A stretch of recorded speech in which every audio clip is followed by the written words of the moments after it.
देखिए, एमआईएम की पूरी तरह से तैयारी है और हम ये साबित करके दिखाएंगे कि एमआईएम पिछले कुछ सालों से महाराष्ट्र के अंदर कितने पैर फैला चुकी है।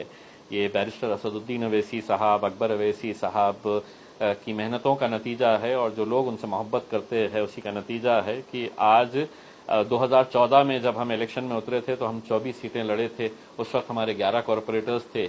आज अल्हम्दुलिल्लाह 2 एमएलए, एक एमपी और 150 के करीब हमारे कॉरपोरेटर्स है पूरे महाराष्ट्र के अंदर। तो ऐसी सूरत में हम छोटे छोटे गांवों तक पहुंच चुके हैं। हमारे सरपंच भी है, ग्राम पंचायत के सदस्य भी है। तो ऐसी सूरत में हमारी ताकत बड़ी है और ये ताकत अब इलेक्शन के अंदर लोगों को एक मौका है दिखाने का कि मजलिस की कितनी सीटें हम चुनकर लेकर आते हैं। देखिए, अभी हमारा इंटरव्यू का प्रोसेस जारी है, लेकिन एक बात मैं यकीन के साथ कह सकता हूं, ना तो हम 288 सीटें लड़ने का इरादा रखते हैं, ना 50% यानी कि 144 सीटें लड़ने का इरादा रखते हैं।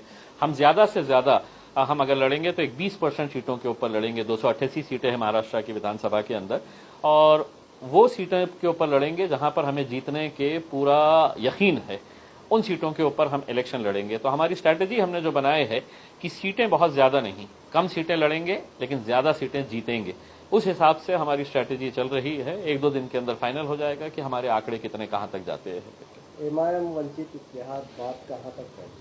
देखिए, महाराष्ट्र के अंदर हमारी ख्वाहिश है, वंचित बहुजन आघाड़ी के तमाम कार्यकर्ताओं की, पदाधिकारियों की ख्वाहिश है, एमआईएम के तमाम नेताओं की, कार्यकर्ताओं की ख्वाहिश है कि इस राज्य के अंदर वंचित बहुजन आघाड़ी और एमआईएम एक साथ मिलकर आना चाहिए। क्योंकि अगर हम देखा जाए तो कांग्रेस और राष्ट्रवादी की हालत अगर महाराष्ट्र के अंदर, ये वो पार्टियां हैं जिन्होंने हम पर इल्जाम लगाते आए हैं कि हम भाजपा की बी टीम है और आज उनके पूरे बड़े बड़े दिग्गज नेता जो है वो भाजपा के और सेना की गोद में जाकर बैठ गए हैं। तो उनकी हालत ऐसी है कि उनके नेताओं की अपनी अपनी कॉन्स्टिट्यूएंसी बचा लो तो गनीमत समझना। ऐसी सूरत में एक दूसरा पर्याय बोले तो वंचित बहुजन आघाड़ी और एमआईएम ही थी।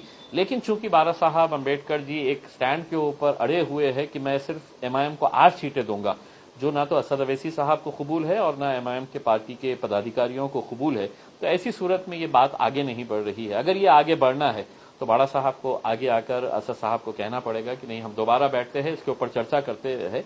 मैं नहीं समझता हूं ये इतना मुश्किल काम है, लेकिन कहीं ना कहीं इसको पहल करने की जरूरत है।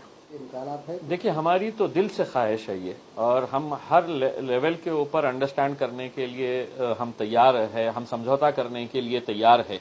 लेकिन अगर कोई अलायंस पार्टनर के तौर के ऊपर अगर ये कहेंगे कि नहीं मैं सिर्फ 8 सीटें देता हूं 288 में से, तो कहीं ना कहीं हमको भी ये फैसला करना है। और इस बारे में जब असदुद्दीन अवैसी साहब के साथ चर्चा हुई तो उन्होंने भी काफी दिन तक इंतजार किए कि कुछ अच्छा फिगर आएगा, क्योंकि हमारे पास कोई लॉजिक नहीं है हमारे कार्यकर्ताओं को और हमारे लोगों को ये समझाने का कि जो पार्टी 2014 में 24 सीटें लड़ी थी, आज इतनी ताकत होने के बावजूद वो 8 सीटें कैसा ले रही है करके। तो हमारे लोगों के अंदर भी बहुत सारी नाराजगी है।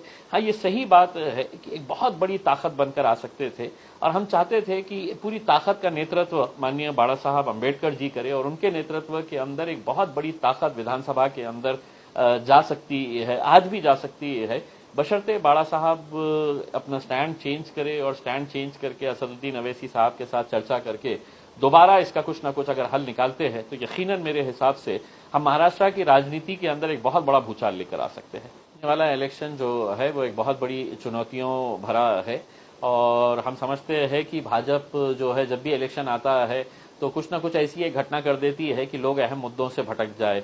उनकी कोशिश ये होती है कि इलेक्शन के अंदर कोई भी बेरोजगारी का मुद्दा नहीं उठाए, कोई भी महंगाई का मुद्दा नहीं उठाए, कोई भी आज इंडस्ट्रीज जो बंद हो रही है तो उसके बारे में कोई सवाल ना करे।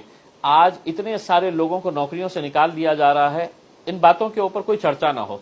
तो इस वजह से जब भी इलेक्शन आता है तो कोई एक नया फतूर लेके आते हैं वो, और सारा मीडिया बस उन्हीं के बारे में और उनके भक्त उन्हीं के बारे में बस चर्चा करना शुरू कर देते हैं। तो हमें बस डर इस बात का है, इलेक्शन आ गए है, 1 महीना है, अब देखिए आने वाले कुछ दिनों के अंदर आपको एक नया मुद्दा देखने को मिलेगा जिसके ऊपर ये अगला इलेक्शन है तो अपनी रोटियां सेक लेंगे उसी के ऊपर।